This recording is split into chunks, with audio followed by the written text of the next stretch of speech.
Glória a Deus. A paz do Senhor para todos, amém? Os irmãos podem se sentar, em nome de Jesus. Aleluia. Aleluia. Glória a Deus. Eu louvei esses 2 hinos para dar tempo das meninas se trocarem. Tem aqueles pais, né, que não gostam de perder o culto nas suas igrejas. Aí estou dando tempo, né? Que aqueles irmãos que vão embora. E eu com a palavra de Deus, eu sou muito chato, né? A palavra de Deus é o que abençoa a igreja, não é o movimento da igreja. O que abençoa, o que liberta é a palavra. E a gente precisa ter esse entendimento, né? A gente como crente, a gente precisa ter esse entendimento. Aleluia. Aleluia. E eu estou muito feliz com o trabalho das meninas. É muito bacana, né? Eu fiz uma viagem no tempo. Eu lembrei quando minha filha tinha 3 anos de idade. E ela cantava no grupo das crianças. Ela cantava aquela musiquinha, tum, tum, tum. Estão batendo a porta. Ah, ah, ah, o meu papai chegou. Ela tinha 3 anos de idade. Hoje ela está aí ensinando para as outras meninas. Isso é maravilhoso. Passa muito rápido, né? Passa muito rápido. Os filhos crescem. Os filhos crescem. Eu lembro quando ela corria para sentar no meu colo, para me abraçar, me beijar.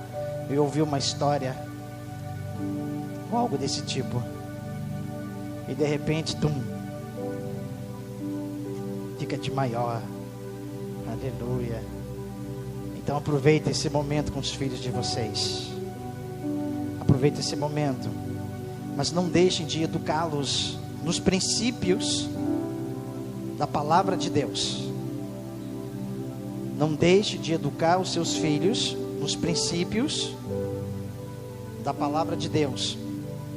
Porque são os princípios da palavra de Deus é que vai manter o seu filho firme na vida. Na vida. Não é a profissão que ele vai ter, ou a profissão que ela vai ter, ou status que vão ter na vida.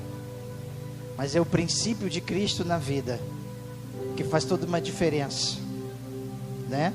Às vezes a gente prepara os nossos filhos, para serem vencedores, mas a gente não prepara os nossos filhos para superar obstáculos, para enfrentar problemas, né? A gente não prepara os nossos filhos para isso. A gente prepara para ele ser vitorioso. Mas e quando vem os problemas? E quando vem as dificuldades? E agora, como é que eu faço? Então eu vou buscar algum tipo de religião para mim poder me dar a direção no que eu vou fazer. Só que se o teu filho tiver o princípio da palavra de Deus, irmão, o teu filho, ele vai tirar de letra as dificuldades que vão vir na vida. Porque o mundo não é feito só de vitórias. O mundo é feito de dificuldades. Amém, igreja? Amém? Alguém consegue entender o que eu estou falando aqui? Eu estou dando um tempo para poder o pessoal se organizar, para a gente poder entrar na palavra. É os princípios da palavra de Deus. Então esses princípios precisam estar com os pais, para que eles possam educar os seus filhos. Porque amanhã ou depois você vai dizer, foi o demônio que destruiu, foi as más companhias. Irmãos, eu cresci no meio de más companhias. Os meus amigos, tudo cheirava cheirinho da loló, fumava maconha. Os meus colegas de trabalho, eles cheiravam cocaína. O tempo todo. Final de semana, eles se reuniam para beber. A gente recebia, toda sexta-feira a gente recebia. E ficava uma turma para trás, as mulheres casadas ficavam também. bagunçavam com seus maridos, traíam seus maridos, porque depois de 2, 3 copos já perdia a linha. Então eu cresci no meio de pessoas assim, mas não me tornei igual a elas. Por quê? Porque eu tive uma educação. Amém, igreja? Eu tive uma educação, né? A grosso modo, mas eu tive. Porque os meus avós, que foram os meus pais de criação, eles eram crentes, mas não ensinava a palavra, ele ensinava conduta. Não mexer nas coisas de ninguém, não se misturar com quem não deve, né? Não ser influenciado pelo meio que você vive, pelos teus colegas. Se você vê os teus colegas fazendo coisa errada, não vai junto. E muitos da minha geração já morreram. Muitos morreram, foram assassinados, né? Perderam as suas vidas a troco de nada. A troco de nada. Então, o que vai valer são os princípios, porque quando vêm as dificuldades, porque elas vêm para todo mundo, para crente, para não crente, as dificuldades vêm, os problemas vêm. A questão é como você vai lidar com os problemas da sua vida agora. Como você vai lidar? Se o teu filho viu um pai que só se descabelou, se só reclamou da vida, ele vai aprender isso. Se o teu filho ou a tua filha somente viu brutalidade, ele vai aprender isso. Se ele viu desrespeito, ele vai aprender isso. Porque você é a influência para os teus filhos. Mas a gente vai querer dizer, não, é as más companhias, né? Quem se mistura com porco, farelo come, essa coisa toda. Mas o princípio vem de casa, porque a gente quer, né, ensinar na marra, mas a gente não quer perder aquele tempo e explicar o porquê que não pode fazer isso, o porquê que vai acontecer isso. A gente diz, não faz, pronto e acabou, porque eu estou mandando. Mas aí o filho não entende o porquê que não pode. Então cria curiosidade, é isso que a Bíblia fala. A Bíblia fala isso. A lei, o que me despertou a vontade de pecar foi conhecer a lei, porque a lei diz que não pode. Então quando você bota a lei, você diz que não pode, então cria aquela curiosidade, por que será que não pode? Por que será que não pode? Mamãe falava assim, olha, não pode beber cerveja, mas ela bebia. Aí hoje a gente, né, no almoço lá na igreja, da Igreja da Prata, a gente conversando entre os pastores, aí a gente pegava, né, a garrafa de cerveja escondida e tomava aquele restinho, para saber que gosto tinha, porque o pai falava que não podia. Aí a mãe falava assim, olha, não fuma não, eu fumo, mas você não pode. E a gente queria saber por que não podia, aí fazia escondido. Quantas vezes eu fui num baile e aquela turminha de garoto, a gente fazia vaquinha, comprava um maço de cigarro, dava um para cada um, só por curiosidade. Aquilo trouxe, me dava uma tosse danada, e nunca mais quis saber daquilo, mas cria curiosidade, entende? E assim vai. Se você não explica o porquê, ou se você faz e diz para não fazer, então alguma coisa está errada, irmão. Eu faço, mas você não pode porque é ruim para você. É ruim para mim, mas não é ruim para você, que é meu pai, que é minha mãe. Você entende? Então, os princípios bíblicos, o Senhor fala assim: faça o que eu mando e faça o que eu faço. O Senhor, Ele diz para a gente fazer o que Ele faz, e não o que Ele não faz. Amém, igreja? Esse é o princípio que a gente precisa passar para os nossos filhos. Faça o que eu mando e faça o que eu faço. Esses são os princípios, porque esse é o princípio que o Senhor nos ensina. Faça o que eu te mando e faz o que eu faço. Aí você vai ver, o teu filho vai ser uma bênção. Porque as pessoas pensam que filho uma bênção é quando você está ensinando ele na igreja. Você está ensinando teu filho na igreja, então está certo. Nem sempre ensinar o filho na igreja está certo, porque você ensina na igreja, mas não ensina nos princípios de Deus. O teu filho vai crescer religioso, um dia ele vai ficar de saco cheio e vai embora. É o que acontece. A gente, quando evangeliza os movimentos, a maioria dos que estão envolvidos no tráfico são filhos de pastores, são filhos de missionários, são crentes desviados. A maioria. A gente pergunta, porque não, eu era crente também. Só que a exigência e não ter a paciência com os filhos, com as fases, dá nisso. Então muitos se rebelam, porque vê na igreja uma coisa e vê fora da igreja outra.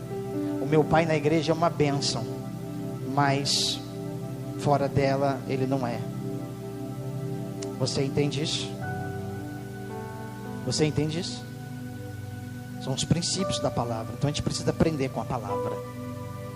Não é o movimento da igreja que muda a pessoa. O que muda é você entender a Bíblia e se converter a ela, ao que o Senhor tem para você. Amém, igreja? Glória a Deus. Eu quero convidar você a abrir sua Bíblia lá no Evangelho de João, no capítulo 9. Eu queria pedir aos irmãos, encarecidamente, quem tiver celular, que possa botar no silencioso. Aleluia. Irmãos, evitar-se de caminhar nessa hora. É um momento mais importante do culto. É o momento da palavra de Deus. E nós prezamos por isso. Aqueles irmãos que são de outras congregações, desde já, estou muito feliz que você esteja aqui, e agradece lá o teu pastor. Não sei se o teu pastor sabe que você está aqui, mas todas as vezes que você vier aqui, avisa o teu pastor que você está vindo aqui, porque a tua filha dança balé aqui, e você quis prestigiar e quis aproveitar e ouvir a palavra. Avisa o teu pastor, manda um abraço para ele. Eu não conheço a tua denominação, né? As tias não passaram qual a denominação, quem é o teu pastor, o nome dele, mas a gente precisa criar esse hábito, né? A gente precisa criar esse hábito. Como falou o diácono Fernando, a gente faz parte da família de Deus, independentemente das denominações. Nós fazemos parte da família de Deus, em nome de Jesus, em nome de Jesus. Então, eu acredito que não foi em vão que você ficou aqui, que você permaneceu. Eu falei com a pastora, vamos fazer, deixa para fazer no começo. Aqueles irmãos que quiserem ir para suas igrejas, não vamos impedir ninguém de ir para suas igrejas, né? Porque tem irmão que não se sente à vontade, né? Fora da sua denominação. Tem irmão que não se sente à vontade, mas amém. Então a gente respeita isso. Amém, igreja? Amém? Para aqueles que não sabem, eu sou o pastor Alex, esposo da pastora Antônia, né? Pai da tia Julie, da professora aqui de balé, junto com as outras tias. Pai do Alex, que hoje ele tem 8 anos, se amarra numa bateria, se amarra no instrumento musical. Essa é a minha família, essa é a minha casa, né? Muito prazer para aqueles que não me conhecem. Muito prazer. Vamos meditar na palavra de Deus e vamos ver o que o Senhor continua nos falando nessa noite, em nome de Jesus. Aleluia, aleluia. Diz assim a palavra do Senhor: passando Jesus, viu um homem cego de nascença. Os seus discípulos lhe perguntaram, dizendo: Rabi, quem pecou, este ou seus pais, para que nascesse cego? Jesus respondeu: nem ele pecou e nem seus pais, mas foi assim para que se manifestem nele as obras de Deus. Convém que eu faça as obras daquele que me enviou enquanto é dia. A noite vem, quando ninguém pode trabalhar. Enquanto eu estou no mundo, eu sou a luz do mundo. Amém? Pai, graças te damos, Senhor, por essa noite maravilhosa, na tua presença, por sermos abençoados pela dança das meninas, Senhor Deus. Bem sei, meu Pai, que o Senhor está agindo, o Senhor está operando poderosamente, Senhor. Jesus amado, fala conosco através da tua palavra, e que haja entendimento, Senhor Deus, para que a tua igreja, meu Pai, ela se posicione de acordo com o que o Senhor tem para ela, em nome de Jesus. Amém? Glória a Deus. Meus irmãos, essa é uma palavra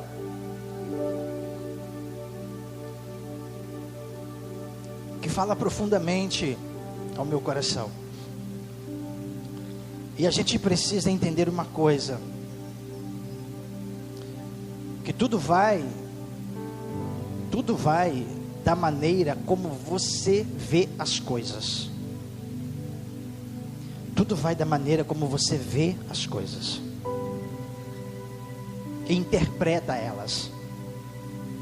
Muitas das vezes nós, como crentes, interpretamos as coisas de Deus de uma forma errada.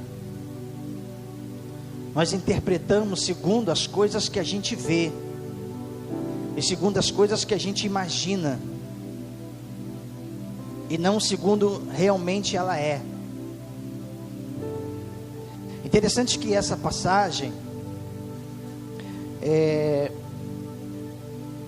Jesus ele estava caminhando com os seus discípulos, e de repente eles se deparam com um homem cego.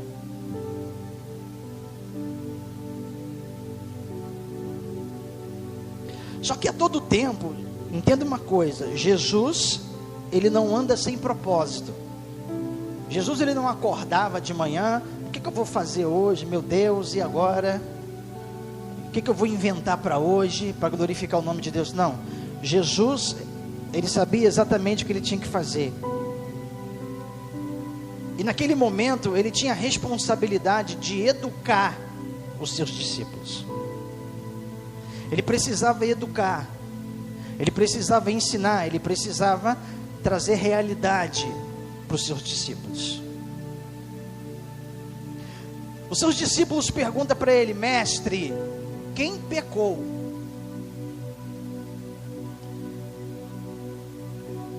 Foi esse cego quem pecou, ou foi os seus pais?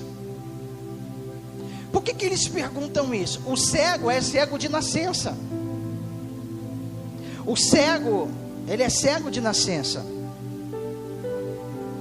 Só que muitas pessoas, elas entendem a seguinte forma: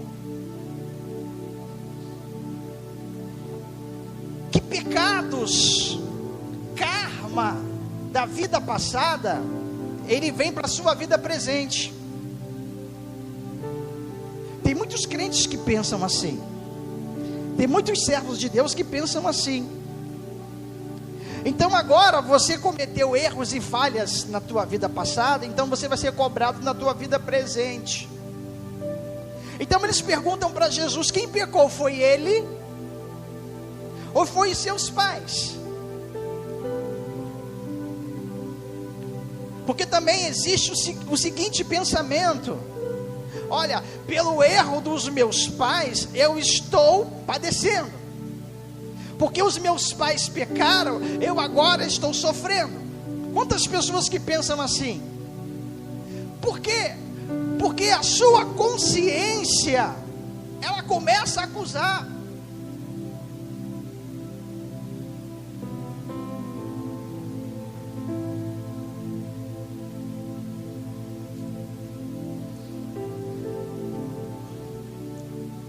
A sua consciência das coisas que você fez lá atrás começa a te acusar.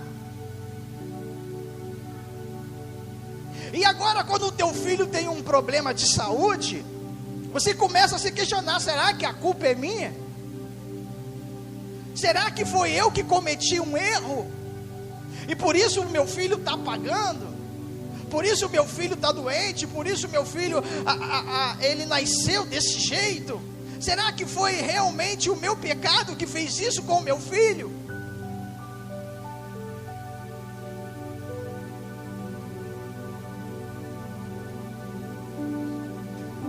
Era a maneira que os discípulos pensavam.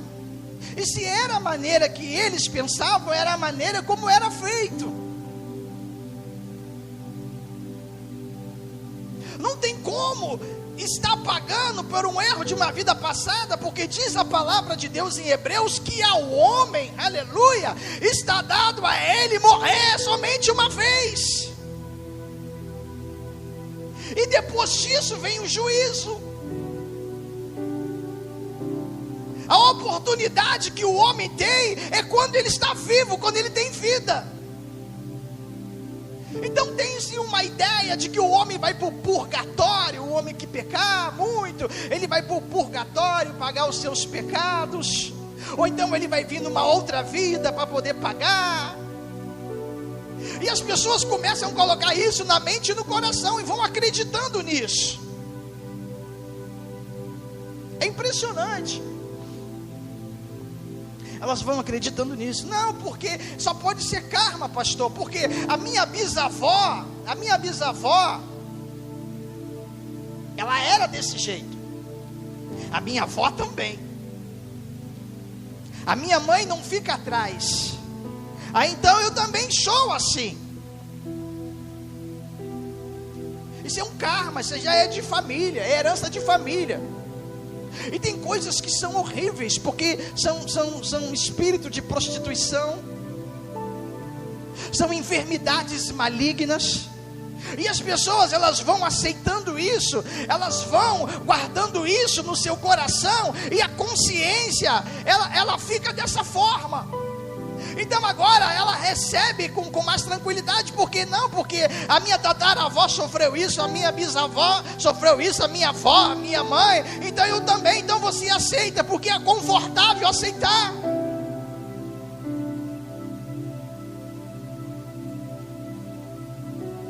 Só que a palavra de Deus fala que nós fomos gerados em Deus.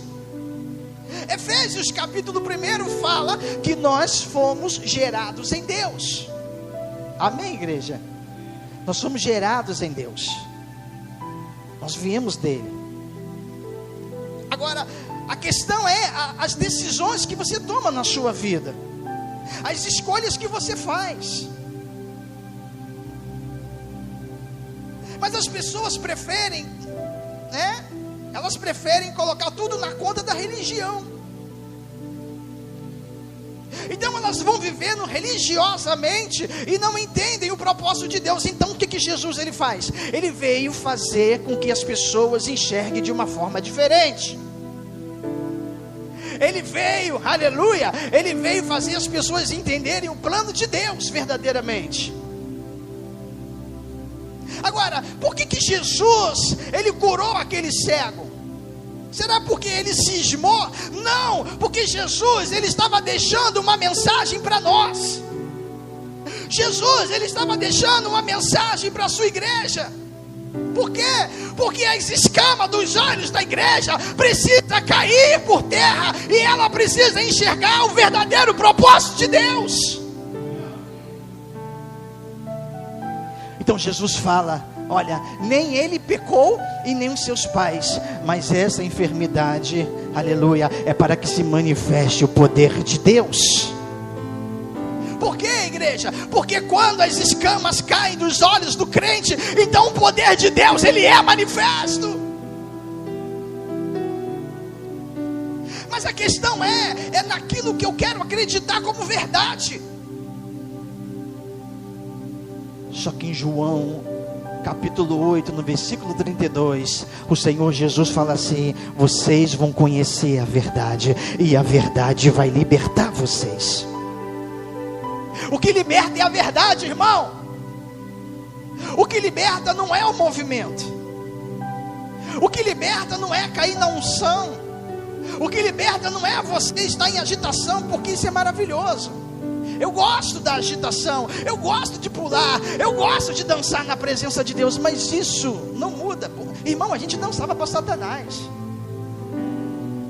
Tem crente que é hipócrita, e palhaçada. Gente, a gente dançava para Satanás. E se bobear ainda dança ainda. Isso é hipocrisia. Se bobear ainda dança. Entende? A gente quer botar uma banca de crente, uma banca de que é espiritual, de que sabe. A gente não sabe. Se o Senhor não te revelar, irmão, não tem jeito. Eu não estou aqui para tentar convencer você de nada. Esse é o trabalho do Espírito Santo de Deus. O homem não tem poder de convencer o outro. Quem tem poder de te convencer nessa noite é o Espírito Santo de Deus. É Ele que convence o homem do pecado, do juízo e da justiça. É o Espírito Santo que convence. Amém, igreja? Para que o poder não seja do homem, para que a glória não seja do homem, mas Jesus fala: olha, essa cegueira, essa enfermidade é para que se manifeste o poder de Deus. Porque quando as escamas caem dos olhos e você entende, então agora você se rende, você começa a enxergar. Mas enxergar o que, pastor? Enxergar o propósito de Deus na sua vida, irmão. Enxergar o quanto Deus te ama, enxergar o quanto Ele tem contigo. Mas enquanto a igreja do Senhor ela está cega, ela vai andando atrás dos sofismas, ela vai andando atrás dos misticismos. Você entende? A igreja ela fica andando atrás do misticismo, ela fica andando atrás do profeta, ela fica andando atrás de revelação, ela fica andando atrás de um montão de coisa, mas ela não anda, ela não se fixa na palavra de Deus.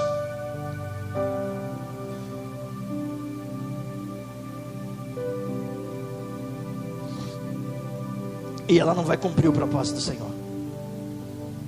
Eu lembro de uma passagem, se eu não me engano é Juízes capítulo 11, que fala sobre Jefté.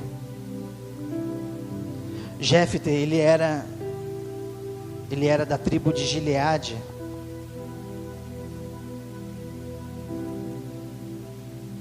Só que ele era filho de uma prostituta, porque o pai dele teve um caso com uma prostituta. Mas o camarada era danado. Jefté, diz a palavra de Deus, depois você lê lá, Jefté diz a palavra de Deus que ele era valoroso e destemido. Camarada, ele não fugia de nada. Ele encarava os seus problemas, ele encarava a dificuldade, ele não fugia de nada. O camarada era 10, só que ele era filho da prostituta. E o seu pai levou ele para morar junto. Só que a esposa dele, de verdade, deu filhos para ele. Interessante que os filhos cresceram, depois os filhos começaram a reprimir Jefté. Olha, você não vai herdar a herança do nosso pai com a gente não. Você é filho de prostituição. Você não é nosso irmão legítimo.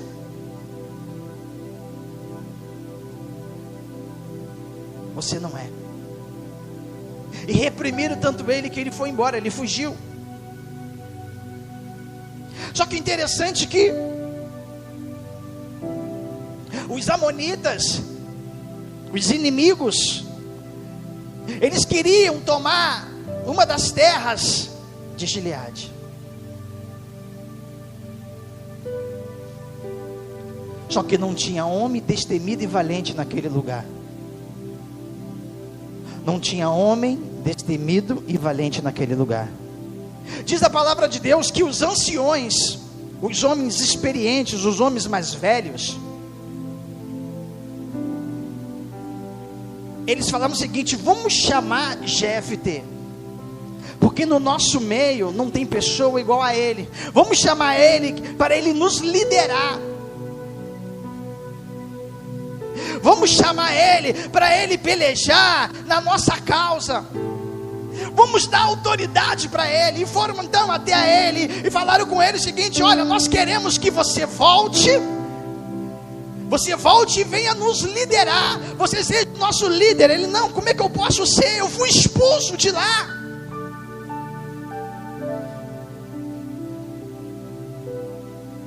Mas lá não tem homem igual a você. Homem valente, homem valoroso, homem que tem visão, homem que tem eloquência, homem determinado. Lá não tem pessoas assim. Ele fala assim: olha, muito bem, o que vocês estão pedindo? Vocês estão me pedindo que eu seja líder de vocês, que eu seja líder da tribo de vocês. Presta muito bem atenção no que vocês estão pedindo. E os anciões, que representam a voz da experiência, pessoas vividas, pessoas que têm experiência com Deus e que têm visão,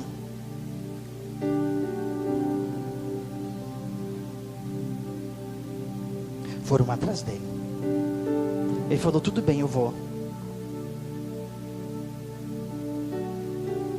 E quando ele vai, ele fala o seguinte: ó, a situação é essa aqui, eu vou governar vocês. O que me chama a atenção é que ele tenta apaziguar a situação. Eu estou aqui resumindo a história, que é um capítulo longo. Ele tenta apaziguar a situação, mas os amonitas, eles não querem trégua, eles querem luta. Eles falam que eles não vão abrir mão daquilo que é deles por direito, que não era direito. Então agora Jefté, ele separa o exército para ir contra os amonitas. Só que antes de ele ir contra os amonitas, ele faz um voto com Deus. Ele fala: Senhor, se o Senhor me der vitória nessa peleja, se eu voltar para casa vitorioso e com vida, a primeira coisa que sair na minha porta, eu vou dar em oferta a ti.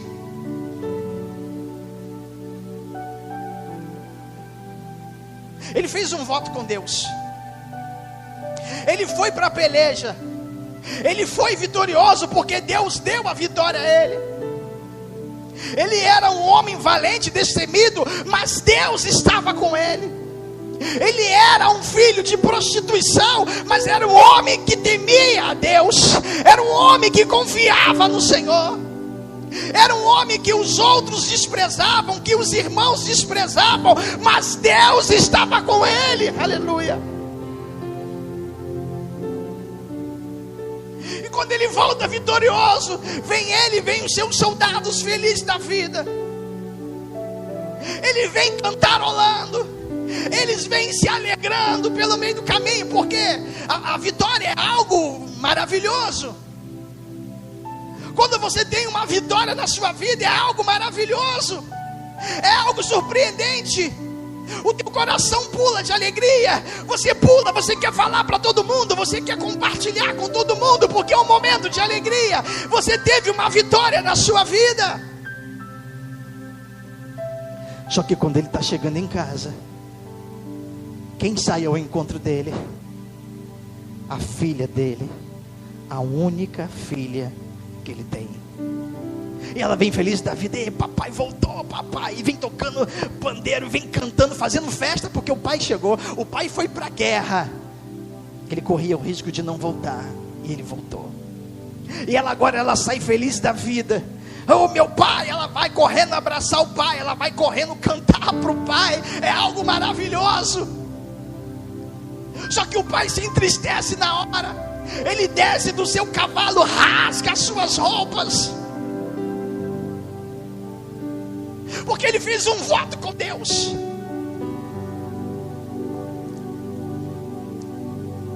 Ele fala para sua filha: filha, papai fez um voto com Deus. Papai falou que se Deus desse a vitória, a primeira coisa que saísse naquela porta, se eu voltasse vitorioso e com vida, eu ia sacrificar. Agora você imagina uma adolescente, cheio de sonhos, cheio de planejamento, recebe uma notícia dessa, e ele fala: eu não posso voltar atrás naquilo que eu prometi para Deus. Embora Deus nunca se alegrou, entenda isso, Deus nunca pediu sacrifício humano de ninguém, Deus não se agrada nisso. Mas ela falou: eu entendo o que o Senhor fez, e Deus cumpriu a parte dele, e o Senhor vai cumprir com a sua parte. Eu só peço a ti, meu Pai, que me permita chorar a minha virgindade por 2 meses. Por quê? Ela vai chorar a virgindade dela, porque era o sonho de toda mulher constituir família e ter filhos. Era o sonho de toda adolescente constituir família e ter filhos. E o sonho daquela jovem foi interrompido, porque o pai fez um voto com Deus. Ela poderia fugir? Sim. Seria compreensível se ela fugisse? Sim. Seria compreensível se ela xingasse, se ela batesse no pai? Sim. Seria compreensível se ela saísse de madrugada escondida, de fininho? Sim, seria compreensível, mas ela não fez. E por que ela não fez? Porque ela estava honrando a palavra do Pai com Deus. Ela convidou as amigas dela e foi chorar, prantear, lamentar 2 meses pela sua virgindade. E depois ela volta. Agora a questão é, qual é a mensagem que Deus está passando para nós, nessa revelação? Qual é a mensagem? A mensagem é que existe um pai que tem propósito. A mensagem é, aleluia, que a filha que era pura, imaculada, porque a gente sabe que toda mulher na Bíblia, ela representa a igreja.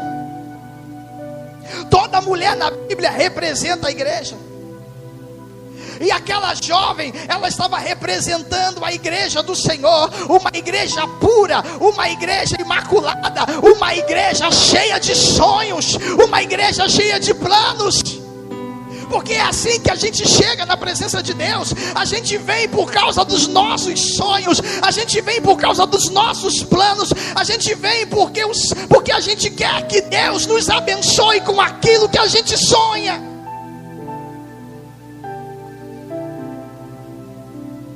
E existe alguma coisa de errado nisso, pastor? É claro que não, irmão. Mas os sonhos de Deus são maiores do que os nossos. Aleluia. Aleluia. Oh meu Deus. Ai meu Deus. Oh Jesus. Essa jovem representa uma igreja que não contesta ao Pai,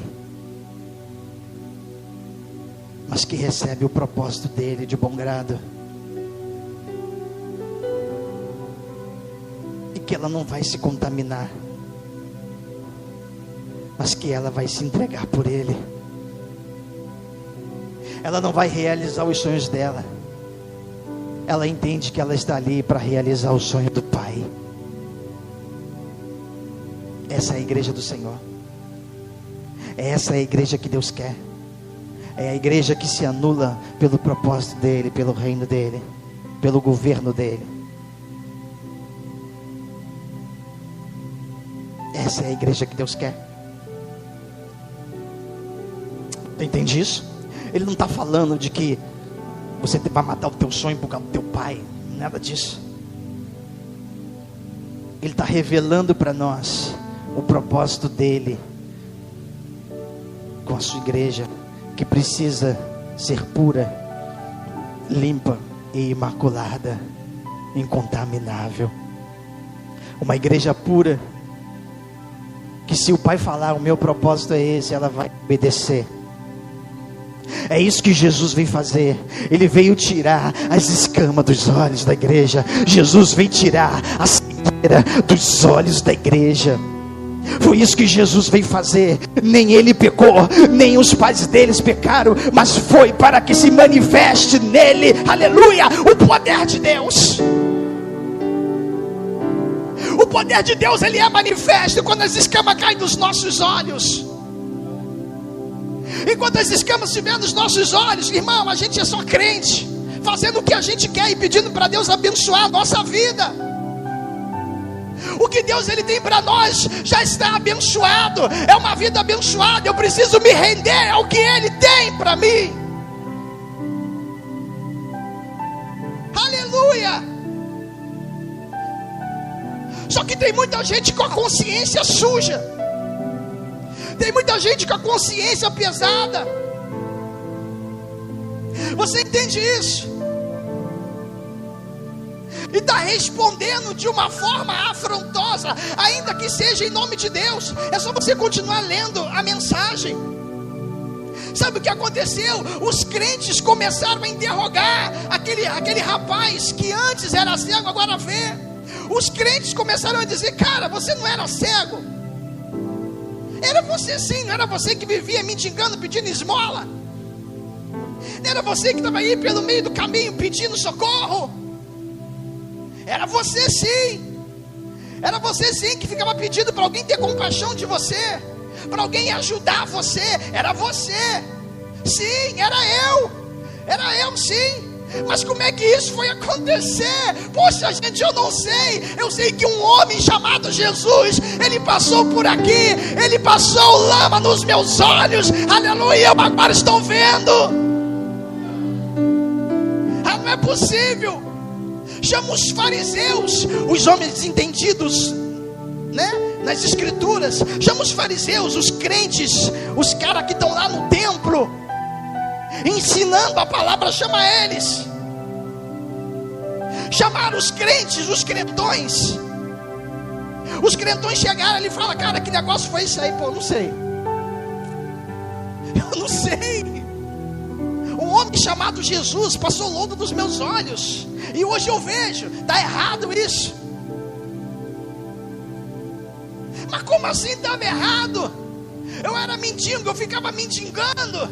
Ele me libertou, ele tirou a minha cegueira. Eu agora estou vendo tudo. Está errado. Porque foi feito num dia que não podia ser feito. Porque o crente, quando ele é religioso, irmão, ele começa a impor jugo nas pessoas. O crente que é religioso, ele bota jugo nas pessoas. E ele quer que você faça exatamente o que ele fez.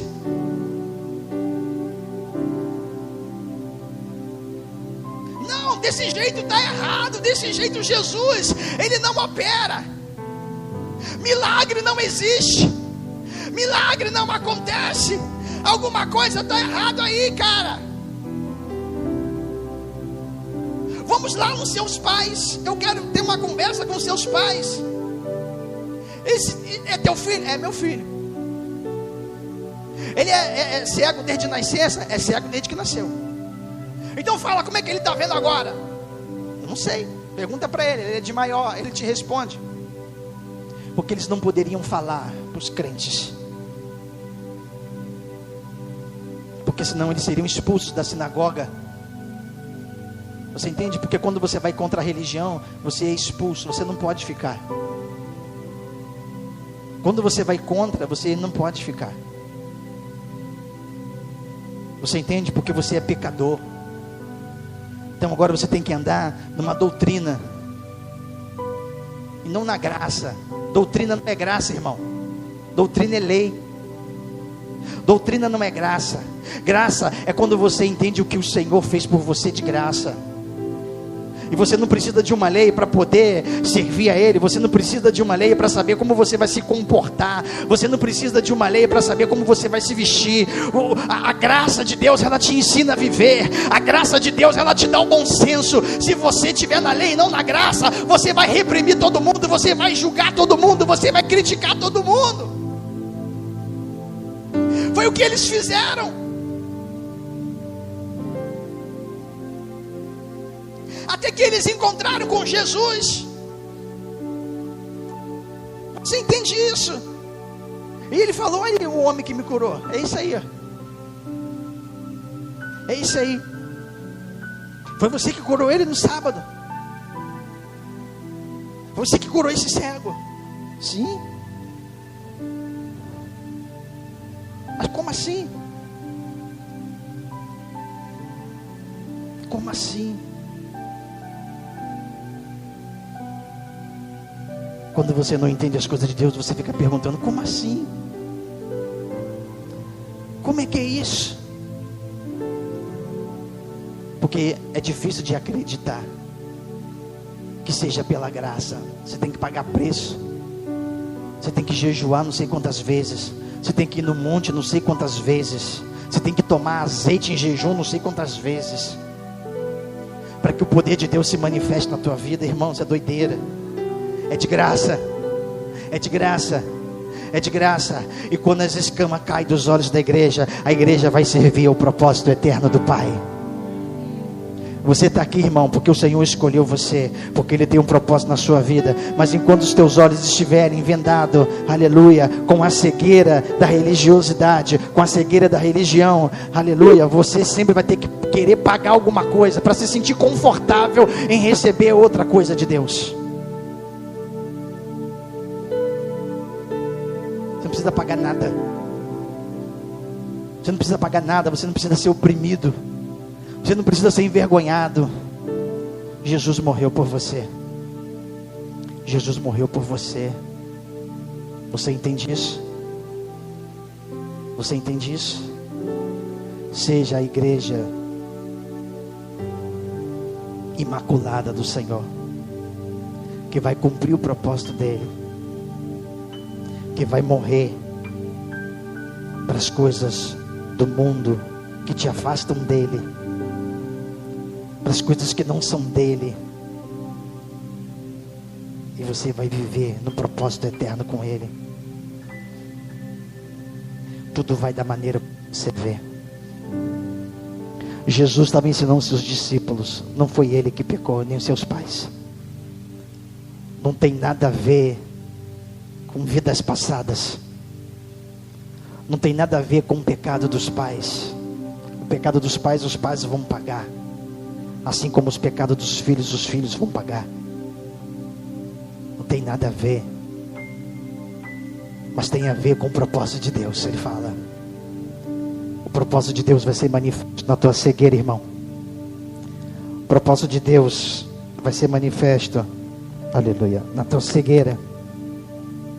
O plano de Deus vai se cumprir. As escamas vão cair dos teus olhos. Não sei quando, mas eu sei que vai cair. Tomara que seja hoje. Tomara que esteja caindo agora e você se renda ao plano dele. Tomara que seja hoje e você abra o teu coração e receba o propósito vivo dele. Vivo. Propósito vivo. Ele escolheu você para estar aqui nessa noite. Por isso que eu falei com a pastora: deixa quem tiver que ir embora, porque aqueles que ficarem, esses o Senhor vai agir poderosamente na vida deles, através da palavra. Não através do que eu quero, mas através dessa palavra, irmão. É essa palavra que vai curar você. É essa palavra que vai transformar você. É essa palavra que vai edificar você. É essa palavra, aleluia, que vai fazer você ver de uma outra forma. Nem por força, nem por violência. Aleluia. Aleluia. Mas pelo Espírito Santo de Deus. Pelo Espírito Santo de Deus. Você foi escolhido para ser igreja do Senhor. O pai, ele tem um propósito com o filho. O pai, ele tem um propósito com a sua filha. O pai tem um propósito contigo. Recebe o que ele tem para você, igreja. Seja filha amada, cumprindo o propósito do pai. Seja filha amada, não fuja, não reclame, não se rebele. Receba, receba, e você vai ver o mover de Deus na sua vida poderosamente, poderosamente. Cara, como é que doideira é isso? Como é que foi esse negócio? Eu não sei. Eu sei que há poucos minutos atrás eu era cego, mas agora eu vejo. Eu era cego, mas agora eu vejo tudo. Aleluia. Agora eu vejo. É isso que o Senhor vai fazer com você. Você vai ver, você vai enxergar. A verdade vai libertar você. Em nome de Jesus. Em nome de Jesus. Amém, igreja. Glória a Deus. É tanta coisa, irmão. É uma pena que o nosso tempo é curto, não dá para falar assim. Mas aí o pastor vai soltando em doses homeopáticas, né? Para que essa palavra ela vá despertando algo maravilhoso dentro de você, e você queira entender o propósito de Deus contigo, e você seja igreja imaculada. Não fuja dele. Não fuja. Não fuja. A vitória foi dada para que a igreja desfrute dela. E a igreja só vai desfrutar da vitória que o Pai recebeu. Aleluia, quando ela recebe o propósito do Pai na vida dela. Seja a igreja imaculada do Senhor. Seja a igreja de Deus. Seja filha. E obedeça a voz do seu Pai. E você vai ver que tudo vai mudar para você. Não vai ser fácil. Não vai ser fácil, mas muitas maldições cairão por terra. Muitas maldições vão cair por terra. O Senhor vai começar a te conduzir. Deixa Ele fazer, irmão. Não tente adivinhar. O cara fala, eu não sei, há pouco tempo atrás eu era cego, agora eu vejo. O poder de Deus foi manifesto na vida dele, assim como também está sendo manifesto na sua vida, em nome de Jesus. A noite de hoje vai ficar marcada no teu coração. A noite de hoje vai ficar gravada. Essa palavra, ela vai ficar retinindo nos teus ouvidos. Essa palavra vai fazer o teu coração pulsar forte. Essa palavra, ela vai mudar algo dentro de você. Em nome de Jesus. Em nome de Jesus. Amém? Vamos aplaudir o Senhor Jesus nessa hora. Aleluia.